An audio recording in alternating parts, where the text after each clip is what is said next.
माननीय मुख्यमंत्री महोदय सभागृहामध्ये आहेत आणि म्हणून मुख्यमंत्री महोदयांचं एका धोरणात्मक विषयाकडे मला लक्ष वेधायचं आहे। मुख्यमंत्री महोदय, आपण याच ठिकाणी उभं राहून एक निवेदन केलं होतं की सध्या महाराष्ट्रामध्ये मीटर बदलण्याचं काम मोठ्या प्रमाणात सुरू आहे आणि जे डिजिटल मीटर्स आहेत की जे अदानी कंपनीचे आहेत तर ते आम्ही खाजगी ग्राहकांना, घरगुती ग्राहकांना कुठेही लावणार नाही। ज्या शासकीय आस्थापना आहेत तिथे आम्ही लावू असं आपण या ठिकाणी विधान केलं होतं। पण मुख्यमंत्री महोदय, मी उभा एवढ्या करताय की आमच्या कोकणामध्ये बहुसंख्य लोक हे मुंबई पुण्याकडे नोकरीला जातात आणि त्यांची घरं बंद असतात। आज MSCBचे लोक परस्पर त्यांची घरांची कुलप तोडतायत, लॉक तोडतात, आतमध्ये शिरतात, जुने मीटर काढतात आणि नवीन मीटर लावतात। आणि म्हणून आपण इथं बोललात त्याचा आम्ही रेफरन्स अनेक वेळा दिला, 2-3 आम्ही मोर्चे पण काढले, पण तरी सुद्धा अधिकाऱ्यांचं जबरदस्तीनं, आपण वेगळं म्हणालात, कोर्टाने वेगळे आदेश काढलेत, आपण वेगळं म्हणालात आणि MSCBने परस्पर आदेश वेगळे काढलेत की हे सक्तीनं मीटर बसवा। या संदर्भामध्ये आपली नक्की भूमिका काय आहे आणि अशा सक्तीनं मीटर जर बसवणं चालू असेल तर आपण ते बंद कराल का? जे स्मार्ट मीटर हा जो प्रकार आहे याच्यावरती मला फक्त एवढंच सांगायचं आहे की सध्या याची वस्तुस्थिती खरी काय, कारण 25 जून 2025 च्या अगोदर आत्ताचे मुख्यमंत्री आणि तेव्हाचे ऊर्जा मंत्री, उपमुख्यमंत्री यांनी स्टेटमेंट केली होती की हे आम्ही करणार नाही आणि नंतर CM यांनी सांगितलं की हे आम्ही करणार। माननीय सभापती महोदय, सन्माननीय नार्वेकर साहेबांनी जो विषय उपस्थित केलेला आहे, याच सभागृहामध्ये मी ही घोषणा केली होती की स्मार्ट प्रीपेड मीटर आम्ही लावणार नाही। त्यानुसार आपण स्मार्ट प्रीपेड मीटर हे लावणं रद्द केलं, त्याचे सगळे वर्क ऑर्डर रद्द केले। आता पोस्टपेड मीटर आपण लावतो, प्रीपेड मीटर आपण लावत नाही। आणि याच्यामध्ये आपल्याला माझ्या लक्षात आणून द्यायचं आहे की हे जे काही आपण करतो आहोत याचं कारण काय आहे, तर आपणच एकटं करतोय असं नाही आहोत, देशातले सगळे राज्य हे करतायत। कारण केंद्र सरकारने RDSS नावाची जी स्कीम केली, या स्कीममध्ये सगळ्या राज्यांना मोठ्या प्रमाणात डिस्ट्रीब्युशन नेटवर्क सुधारण्याकरता पैसे दिले आणि त्याच्यामध्ये त्यांनी काही बेंचमार्क्स दिले। त्या बेंचमार्क्समध्ये त्यांनी सांगितलं की 100% फीडर मीटर जे आहे हे अशा प्रकारे ई मीटर झाले पाहिजेत। त्याचप्रमाणे जे काही या ठिकाणी 100% DT मीटर्स आहेत ते मीटरही आपण बदलले पाहिजेत आणि कन्झ्युमर मीटर देखील आपण बदलले पाहिजेत। आणि म्हणून मग आपण देखील महाराष्ट्रामध्ये ही जी स्कीम आहे ही स्कीम 2020 साली स्वीकारली RDSS ची, आणि केंद्र सरकार आपल्याला जवळपास याच्यामध्ये 29,000 कोटी रुपये देत आहे। या मीटरवरही आपल्याला केंद्र सरकार वेगवेगळ्या प्रकारची सबसिडी देत आहे।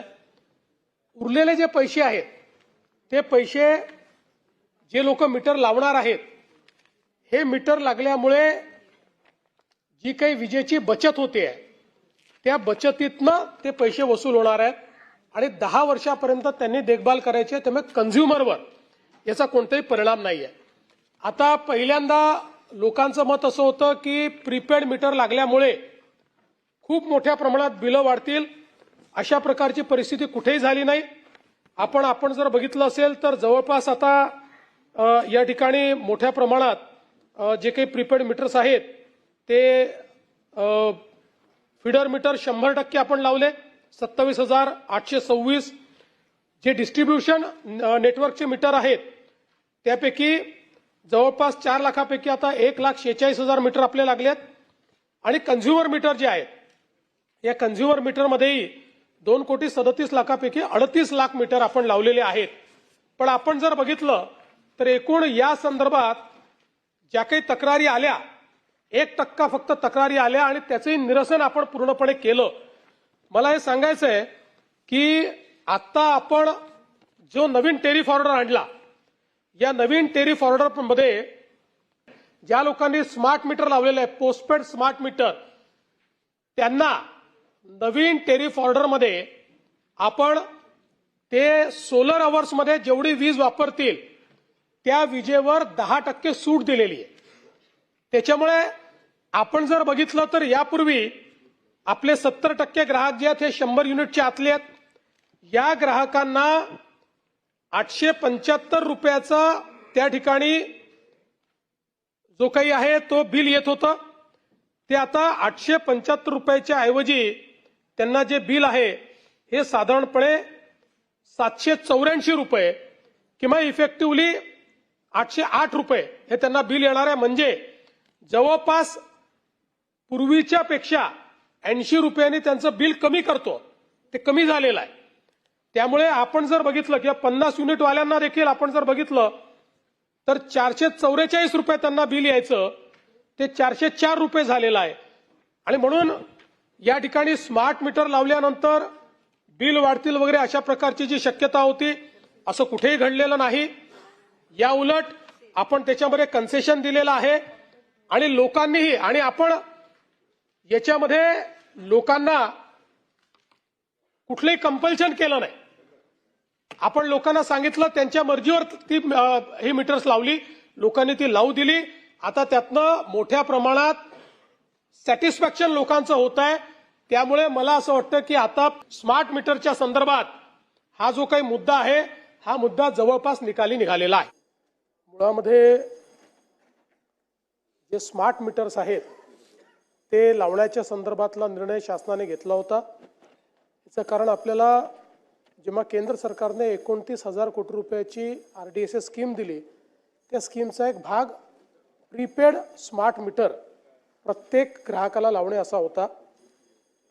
त्याच्यावर खूप मोठ्या प्रमाणात आक्षेप आले. त्यामुळे पहिल्या टप्प्यामध्ये आपण फीडर मीटर पूर्ण केले, डिस्ट्रीब्युशन मीटर पूर्ण केले आणि जेवढ्या सरकारी आस्थापना आहेत त्या सरकारी आस्थापनांना आपण आता स्मार्ट मीटर्स प्रीपेड हे लावलेले आहेत. आपण ही घोषणा केली होती की नॉर्मल जे ग्राहक आहे यांना प्रीपेड मीटर आपण लावणार नाही. आपण त्या घोषणेवर कायम आहोत. नॉर्मल ग्राहकांना आपण प्रीपेड मीटर लावत नाही आहे, त्यांना स्मार्ट मीटर लावतो.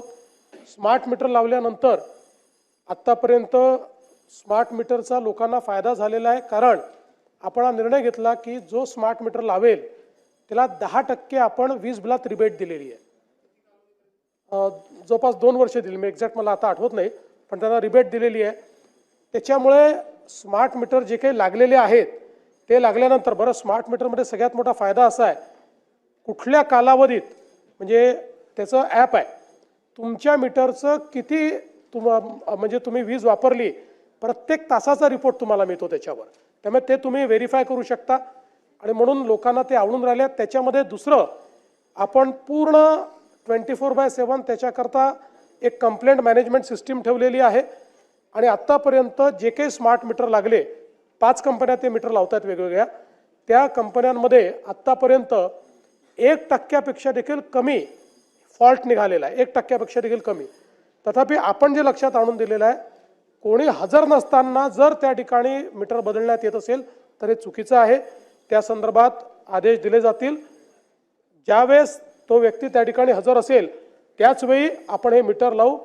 सगळ्यात महत्त्वाचं, ज्या घरगुती ग्राहकांना स्मार्ट मीटर लागलं त्यांच्या कोणाचाही आत्तापर्यंत, म्हणजे आहे मी सांगितलं 1%पेक्षा कमी, पण 99% लोकांचं बिल कुठेही वाढल्याचं लक्षात आलेलं नाही.